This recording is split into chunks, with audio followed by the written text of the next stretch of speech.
Ang Panginoon, ang aking pastor, hindi ako mangangailangan. Pag ang Panginoon, ang siya ang pastor mo, hindi ka mangangailangan. Ang pastor, alam niya yung kailangan natin.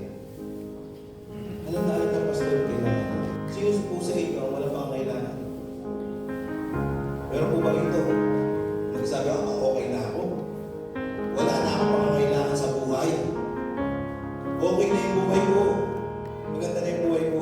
Kailangan po dito, malinaw natin makilala kung sino yung pastor na meron tayo. Sino po ba yung pastor ninyo? O kilala niyo po ba ang pastor ninyo? Kilala niyo po ba ang nagpapastor sa inyong buhay? Kailangan kilala niyo kung sino yung pastor mo. At kailangan meron kayong malalim na relasyon sa pastor na meron kayo. Kailangan malalim yung relasyon natin kay Jesus Christ. Kailangan tinanggap natin siya sa buhay natin. Hindi lang natin siya tinanggap sa buhay natin. Kundi sa buhay natin, lagi natin siya kinikilala.